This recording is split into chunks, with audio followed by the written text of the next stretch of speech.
a lot of big hot topics in Washington today. Obviously, people wanting to know about the gridlock that we saw the last couple of years. Any of that going to change this time around? Is there any compromise from either side this time around on a lot of those key issues? Well, we're trying to get some decisions, and that's why you saw last week the House pass a bill that says if either the House or the Senate doesn't pass a budget, pay is withheld until they do pass a budget. You know, the Senate has been 4 years without passing one. So the first step is to actually do something. Right. And then hopefully we can break some of the gridlock. We're not going to agree on a whole bunch of things, but there ought to be enough things we do agree on that go in the right direction that we get that done. Well, and it seems like one of the things that you, or that at least both sides are agreeing on, in the Senate anyway, is immigration reform. I understand that the bipartisan committee that came up with an idea for immigration reform, they think they can get it done here sometime this spring, maybe early summer, but with it is a controversial issue that is the pathway to citizenship. Yeah. A lot like what the president in his executive order did with the DREAM Act type executive order. Yeah. Is that something that you can see the two sides compromising on, that they can get that done? Maybe, and the details of it are going to be the really important part. It is important to first fix the legal immigration system that is now based on a lottery more than anything else. We've got to have enforcement at the border and enforcement inside the country, and that kind of gets to the Amarillo Border Patrol office that we've been talking about for several months. I think most people do agree on a guest worker program, and then the hardest part, as you mentioned, is what do you do with the people who are already here illegally? And the details of what happens to them. Do they get ahead of the people who have been trying to follow the law?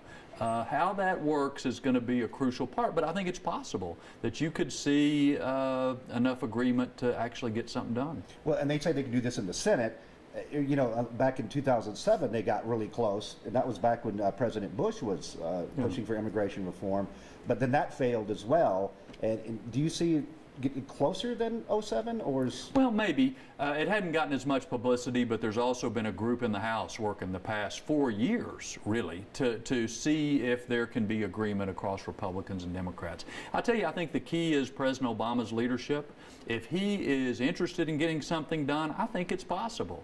If he's interested in just promoting a wedge issue for the next election, then that's going to make it tough. So it's really going to depend on his attitude. Now, is the pathway to citizenship, is that a deal breaker, or is that, or like you said, said as long as we got to I think the details of that are really important. Is it a pathway of citizenship to citizenship, or can it be a pathway to legal residency? What is required for that? And again, do you get an advantage from having broken our laws versus the people who are trying to follow our laws and waiting patiently to come here? Those are some of the questions you need to look at, and why the details of it are particularly important.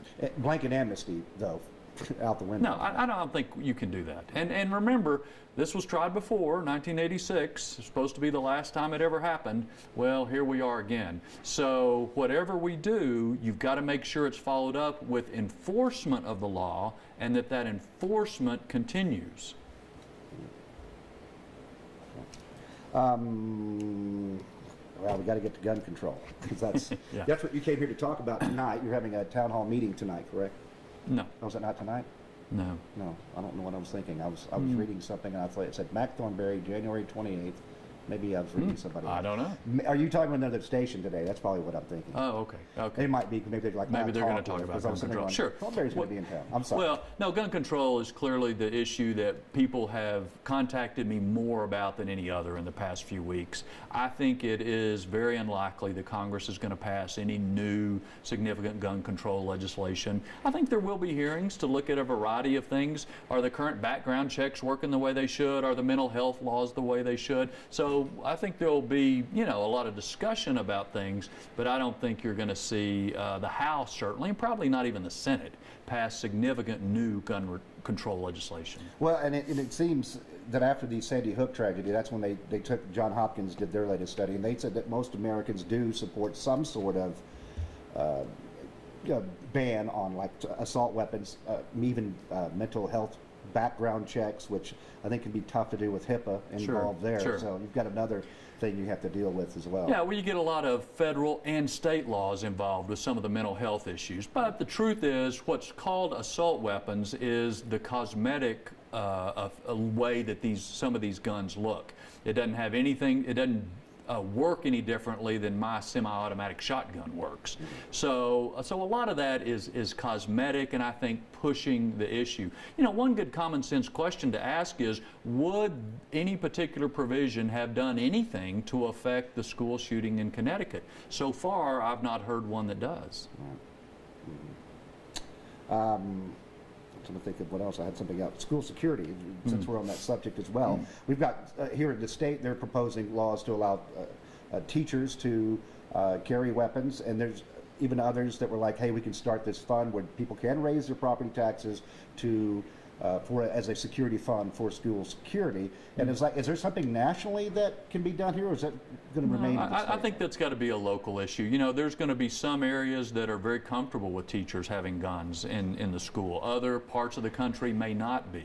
The key is it needs to be a local decision, and Washington needs to not tell you you can or cannot do something that you think will keep your kids safe. Right. Well, even before the election, there was a big outcry that, you know, he's coming to take our guns, and now, you know, he's proposed, or he handed down those executive orders, and some people are saying, see, we told you. Is that a grab for guns, or is that?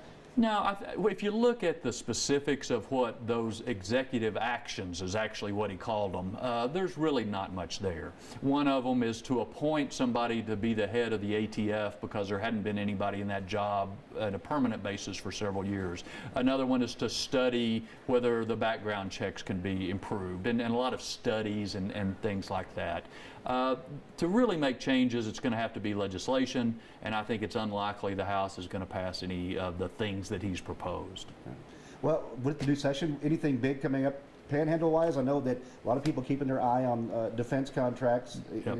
You know, even here in the last few months, we've heard that Bell has gotten some new orders for helicopters, so it doesn't seem like it's really affecting them, but we don't really know what's going to come out just yet, do we? Well, it will affect Bell and Pantex if there are these across-the-board cuts in defense that are ordered on March 1st. And it's going to affect every military installation, actually, around the country. So the budget is the biggest issue in the federal government. It's going to affect everything from defense to agriculture to anything else the federal government does. Until we get our fiscal house in order and get on a better track, then that debt that's just hanging over all of us is going to be a real problem. Are we talking about job losses here, or eventually, if they're losing contracts? Well, we don't know. We're just starting to get some idea of how the Defense Department would implement those across-the-board cuts. And just last week, they talked about some civilian furloughs out of the Department of Defense. You know, I think we're in good shape generally. Certainly at Bell and Pantex, they're doing great work. They're doing it efficiently. But everybody is going to be affected if every program, project, and activity in the military budget is cut 10 to 12%. It's just going to affect everything. No. Let's move on to agriculture, because we had a big announcement last week, 2 weeks ago. Cargill down in Plainview is shutting down. That's 2,000 jobs gone. And they cited the fact that probably with the drought and the dwindling cattle, I mean, I can't imagine that the beef industry's really in deep trouble. I mean, the fact that I live here, I'm going, it'll always be here. But it looks to be a little shaky there. Well, I think there will always be a beef industry, but there's no doubt that the tremendous drought we've had over the last 2 years has had an effect on cattle numbers. And meanwhile, the economy's been spurting along, and so consumers have fewer dollars to spend. And the combination has squeezed the beef industry. Now, there's some good news, too. Japan is announcing that they are going to allow more imports of beef, and that export market is a key factor in growth for the beef industry in the future. But we need to get our economy here at home going and growing again, so people have more money in their pockets and they can go eat a good steak. Well, and you speak of the economy, and we've had, I guess, positive job numbers for the last few months. And do you see it getting better, or is it just too slow right now? It's floundering. There's some more hope than there's been in a while, but at the same time, you have this debt that's hanging over everything. And you also have the new health care law that will take effect next January, and a lot of businesses are worried about how that's going to affect their bottom line. So there's a lot of uncertainty there. Taxes has been decided, and that's a significant step in the right direction for business certainty, but you still have debt and health care that's casting kind of a gloom over things. I think that's all I need. Congressman, unless there's something that I didn't bring up that you would like to mention? I think so. I think we covered the big ones: defense, farming, guns, and I think that's our agenda for the next several months. I was about to say, it's easy when things are done for you, or they're decided for you, I guess. Oh, you want to, let's get a couple of two shots here. Yeah, okay, good. So if you don't mind. Sure. How is Washington today? Did you go to the inauguration? I did not. Okay, that's what I'm saying. It's a nightmare. I was there, and I've been fighting a cold for 3.5 weeks, and I decided I wasn't going to aggravate it. So I woke up that morning, I decided I'll watch it on TV. Did you watch out your window? And no, you're not that close? No, not that close. Okay. But I'll go to the State of the Union. I think it's going to be in another week or two.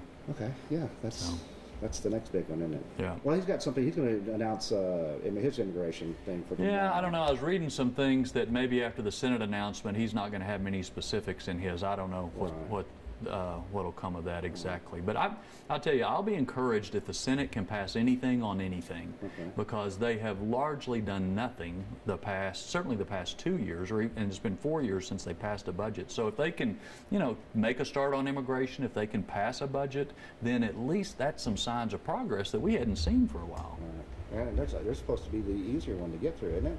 Because you only have 100 members. Well, that's not true. Yeah, you're right. That's but every one of them thinks of themselves as a president. So.